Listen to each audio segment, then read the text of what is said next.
Heart beat scan ఒక్క second లోనే world class 640 slide CT scan ఇప్పుడు మీ విస్టా ఇమేజింగ్ బంజారా హిల్స్ లో.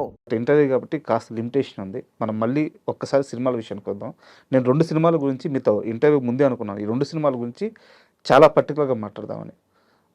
సో ఫస్ట్ మూవీ వచ్చేసి గాయన్ సార్. ఆర్జీవి గారు, జగత్ బాబు గారు హీరో, ఆర్జీవి డైరెక్షను. అందులో మీది ఎస్ఏ క్యారెక్టర్. అవును. అయితే శివకృష్ణ అనగానే డైలాగ్ డెలివరీ కానీ, ఆ డైలాగ్ ఫోర్స్ కానీ చాలా ఎక్కువ ఉంటుంది. డైలాగ్ చంపేస్తారు. బట్ ఫస్ట్ టైం నాకు వేరియేషన్ కనిపిస్తుంది గాయన్ సినిమాలో. ఆ డెన్లోకి వెళ్తారు, ఆ విలన్ ఆపుతాడు, ఏం మాట్లాడరు. జగత్ బాబు దగ్గరికి వెళ్తారు, నేను అరెస్ట్ చేస్తున్నాను అంటారు. అక్కడ ఏం మాట్లాడు, స్టేషన్కి తీసుకొస్తారు. అంటే ఆ లుక్ కానీ ఇంటెన్సిటీ తప్పించి డైలాగ్స్ చాలా తక్కువ ఉంటాయి.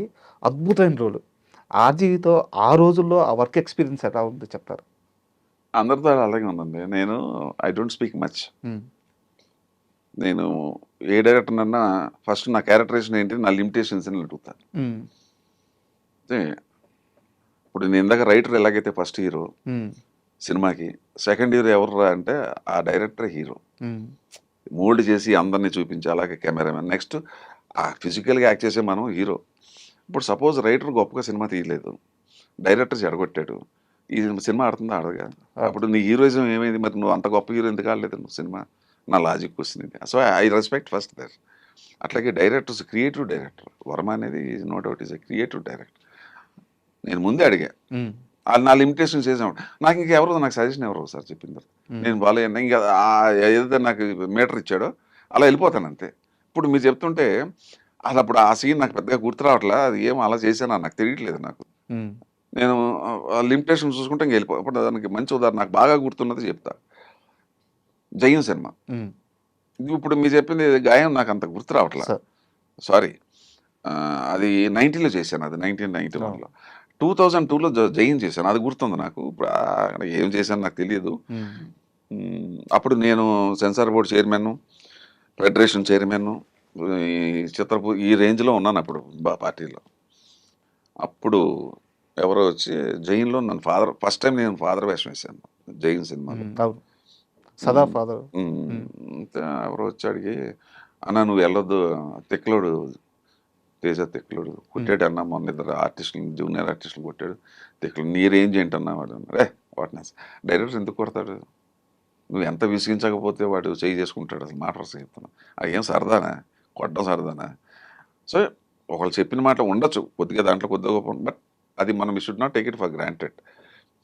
అప్పుడు నేను కోపం వచ్చి, ఇలా ఇటువంటి వాళ్ళ దగ్గర యాక్ట్ చేయాలి, ఛాలెంజ్, ఇది ఛాలెంజ్గా ఉంటుంది అని. సేమ్ నా దేశంలాగే ఇక్కడ డబ్బులు కూడా పెద్దగా ఏం అడగలే, ఆడేది ఇస్తే ఇచ్చాను. తేజ నేను చేస్తున్నాను సినిమా, నాకు అక్కడ ఛాలెంజ్. అక్కడ ఫస్ట్ సీన్ నాకు రాళ్ళపల్లికి ఏదో పెళ్లి ముహూర్తం అమ్మాయి గురించి ఏదో సీను. తేజ వచ్చి పాపం చాలా మీరు హీరోగా చేసినప్పుడు నేను చిన్నగా ఉన్నాను సార్ మీ దగ్గర, ఏదో పాపం అంతా ఓకే అమ్మ, ఇప్పుడు నువ్వు యువర్ ద డైరెక్టర్, ఇప్పుడు ఏంటి ఎలాగంట, ఈ డైలాగ్ ఇది అన్నాడు. అంటే నాకు ఎవడో హింట్ ఇచ్చాడు కదా అని ముందే జాగ్రత్త ఉంటాం, మన జాగ్రత్తలో మనం ఉండాలా, ఏది నిజం మనకు తెలియదు. ఆ డైలాగ్ 3 మీటర్లు చెప్పాను, సేమ్ డైలాగ్ని. ఇలా చెప్తే ఎలా ఉంటుంది, రెండోది చెప్తే ఎలా, మూడోది ఎలా, ఆ రెండోది మీ క్యారెక్టర్ అండి అన్నాడు. పట్టేసుకున్నాడు. బిలీవ్ ఇట్ ఆర్ నాట్, ఈ such a great person, great director. Cinema అయ్యే వరకు కూడా నాకు ఒకసారి వచ్చి ఇలా చేయండి అని చెప్పలా, సజెషన్ కూడా ఇవ్వలేదు. ఎందుకు మరి మీరు అంత అతని గురించి అలా చెప్పారు కదా, ఆయనకు ఒక క్లారిటీ ఉంది, మీకు ఒక క్లారిటీ ఉంది, ఆ క్లారిటీ నువ్వు పట్టుకోవాలా.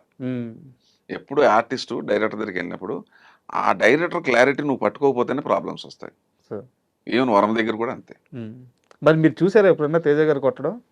అసలు ఎప్పుడు చూడలేదు. అసలు ఇంకోటి, ఆ జూనియర్ ఆర్టిస్టులు ఏమైనా కొట్టినట్టున్నాడు అంతే, ఆర్టిస్టులు కొట్టడం కాదు, ఏదో కోపం మీద ఏంటో చేసి ఉండొచ్చు. అసలు నాకు తెలియకడుతుంటా, డైరెక్టర్ ఎందుకు బ్యాడ్ అవుతాడు, అసలు ఎందుకు కొడతాడండి నాకు తెలియదు. నువ్వు ఆ జూనియర్ ఆర్టిస్ట్ విసిగించేసి ఉంటారు, ఏదో జరిగి ఉంటుంది. జరిగిన ఇన్సిడెంట్ మాత్రం జరిగింది, అది మాత్రం ఒప్పుకుంటున్నాను నేను. బట్ మనం కూడా ఆలోచించాలి కదా, ఏం సరదా అతనికి. వరం దగ్గరికి వెళ్ళాను, క్రియేటివ్ డైరెక్టరు అడిగారు, అడిగాను ఎలా కావాలని, ఇలా కావాలన్నాడు. మరి ఏ రోజు నాకు సజెషన్ ఇవ్వాలి. ఆయనకు క్లారిటీ ఉంది, మీకు క్లారిటీ ఉంది. ఇదే కాదు, నేను యాక్ట్ చేసినప్పుడు ఒక 70-80 మంది డైరెక్టర్ల దగ్గర ఎవరు అసలు మళ్ళీ నాకు సజెషన్ ఇవ్వలేదు. సో అది ఆర్టిస్ట్ చేతిలో ఉంటుంది. అంటే ఇచ్చుంటే ఏదో అక్కడ అక్కడ ఆగిపోయింది ఇలా రా అనేది అలాగే తప్ప ఆ క్యారెక్టరైజేషన్ డైలాగ్ దగ్గర ఎక్కడ నాకు చెప్పలే. నేనేంటంటే ఫస్ట్ ఆర్టిస్ట్ అనేవాడు ఏం నేర్చుకోవాలంటే డైరెక్టర్కి ఏం కావాలో అది తెలుసుకో.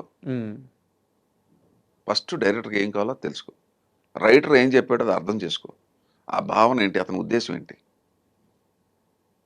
ఆ ఉద్దేశం అవన్నీ కూడా డైరెక్టర్ చెప్తాడుగా మనకి. అవును, రైటర్ చెప్పింది ఫీడింగ్ ఇస్తాడు. ఫాలో అయిపోడు, సింపుల్. అయితే నాకు ఇంకో సినిమా సార్, అసలు గూస్ బంప్స్ వచ్చిన సీన్స్ మీవి, చెన్నకేశవరెడ్డి. అవునండి, చాలా మంది చెప్తారు, మీవి క్యారెక్టర్ సార్. చాలా మంది చెప్తారు. అది నేను కడపలో ఒకసారి ఎందుకో పని మీద వెళ్ళా. నాకు చాలా ఆశ్చర్యం వేసింది. చేసినప్పుడు మాకేం తెలీదు, చేసుకెళ్ళిపోతాం, దాని ఇంపాక్ట్ ఎంత ఉంటుందా. అక్కడ బాయ్స్, హోటల్ బాయ్స్ 10 మంది వచ్చారు. సార్ మా బాలయ్య బాబుకి భలే హెల్ప్ చేశారు సార్ మీరు ఆ డైలాగులు సార్. నేను అనుకున్నాను నిజంగా సినిమా మీడియా ఎంత ఇంపాక్ట్ చేస్తుంది వాళ్ళకి డైలాగులు. ఇప్పుడు దాని అంతా మళ్ళీ అక్కడ ఇప్పుడు మీరు చెన్నకేశ్వరరెడ్డి చెప్పినారు, అక్కడ మళ్ళీ శివకృష్ణ చెప్పాడు కరెక్టే, కానీ ఎవరు ఆలోచించింది? రైటర్. ఆయన మర్చిపోతున్నారు అందరూ కూడా. డైలాగ్ రాసిన మహానుభావుడు ఎవడో. అండ్ షార్ట్ కూడా సార్, మీరు బాలకృష్ణ గారిని గుర్తుపెట్టినప్పుడు మీకు ఆ విగ్రహం గుర్తొస్తూ ఉంటుంది. పులివెందుల్లో చూసిన విగ్రహం, పులివెందులకు సంబంధించిన విగ్రహానికి రౌండ్ ట్రాలీ తిరుగుతూ ఉంటుంది. నెక్స్ట్ బాలకృష్ణ గారికి రౌండ్ ట్రాలీ, ఆ ఎమ్మడే కట్ షాట్ మీకు రౌండ్ ట్రాలీ. ఈ 3 ఆబ్జెక్ట్స్కి రౌండ్ ట్రాలీ అలా తిరగతానే ఉంటుంది. Cut cut cut shot. అసలు ఏవి టేకింగ్ కానీ ఏవి రైటింగ్ కానీ. ఇప్పుడు వినాయక్ ఎంత వండర్ఫుల్ డైరెక్టర్. ఆ రైటరు రాసింది ఆయన మోల్డ్ చేసుకున్నాడుగా. ఆయన టేకింగ్, ఇప్పుడు రైటర్ గొప్పగా డైలాగ్ రాశాడుగా. నెంబర్ 1 హీరో అతనేగా. నెక్స్ట్ వినాయకే కదా హీరో. నేను ఫిజికల్గా హీరో. నేను ఏది చేసినా అలాగే చేస్తా. నేను ఏది చేసినా ఎప్పుడు కూడా సినిమాలో యాక్ట్ చేసేవాడు 3rd హీరో నా దృష్టిలో. ఫిజికల్గా first hero writer, second hero director. నేను ఇప్పటికీ నిన్న కాక మనం చేసింది కూడా అట్లాగే ఫీల్ అవుతాను. ఆ చెన్నకేశవరెడ్డి షూట్లో బాలకృష్ణ గారితో మీకున్న ఏదైనా మూమెంట్స్ షేర్ చేయండి సార్. ఆ మూమెంట్ అంటే బాలాశంకర్ అంటే ఫాదర్ లేక బాలాశంకర్ ఏముండదు. కొత్త కోపం వస్తుంది ఒక్కోసారి, డామ్ డూమ్ అని తిడతాడు. ఏముండదు, మనసులో ఏముండదు.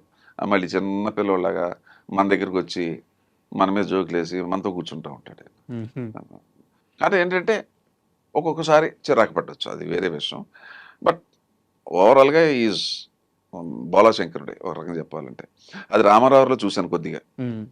ఆయన అంటే భయం, టైగరు, అది కాలకదాని ఉండదు దానికి. ఒకటి అంత భయపెడతారు అసలు, ఆయన దగ్గరే ఉండదు. నేనే ఉదాహరణ, నన్ను ఎలా ట్రీట్ చేశాడు, ఏం చేశాడు అనేది నేనే ఉదాహరణ దానికి. మహానుభావుడు. ఈయనైతే ఇంకా మరి అది ఇంకా అసలు మాట్లాడటం మొదలెట్టాడంటే ఇంకా మన సాయంకాలం దాకా మనకి మాట్లాడుతూనే ఉంటాడు. 4 సినిమాలు 5 సినిమాలు చేశాను. మొన్న ఒకటి చేశాను, వీరసింహారెడ్డి. అవును, అది యాక్చువల్గా భలే గమ్మత్. అది నేను సినిమాల్లో కూడా గెస్ట్ వేషాలు వేయను, ఎంత పెద్ద హీరో అయినా గెస్ట్ వేషాలు వేయను. అంటే చాలా అద్భుతంగా 2 days అయినా ఆ క్యారెక్టర్లో దమ్ము ఉంటే కానీ చేయను. మా మేకప్ మ్యాన్ ఫోన్ చేసి చెప్పాడు, సార్ ఒక గెస్ట్ వేషం ఉందన్న. బుద్ధి లేదంటే నీకు చేయను కదా, అసలు గెస్ట్ వేషాలే చేయను. అలా కాదండి బాలకృష్ణ అన్నారు. మరి ఆ మాట ముందు చెప్పలేదా అన్న. ముందు చెప్పొచ్చు కదా, నాకు ఇష్టమైన హీరో, మా ఫ్యామిలీ కదా. ఒకరోజే ఒక పూట చేశాను అంతే. అక్కడ అంటే ఇంక తెలుగులో సాయంత్రం ఉండదు, ఇష్టం ఉంటే కష్టం ఉండదు. మనకి ఇష్టమైన వ్యక్తి దగ్గర కష్టం ఉండదు. అంటే నాకు తెలియక అడుగుతున్నాను, మీకు ఫైనాన్షియల్గా ఏమైనా క్రైసిస్ వచ్చిందా లైఫ్లో? బాగా, చాలా. దేనివల్ల సార్? అదే మనకి ఇప్పుడు ఏంటంటే ఇక మనం వెనక ఈ ఫైనాన్షియల్ క్రైసిస్ అంటే చాలా రకాలుగా. ఇప్పుడు అన్నీ పోగొట్టుకున్నాను కదా. ఇప్పుడు ఇక్కడ రావటం వల్ల అక్కడ ఫ్యాక్టరీ కొద్ది ప్రాబ్లం వచ్చింది, అలా అది అక్కడ లాసు. ఇక్కడ సినిమా ఇండస్ట్రీలో నేను డబ్బులు, నాకు డిమాండ్ ఉన్నా డిమాండ్ చేయను, ఇది ఒక పెద్ద లాసు.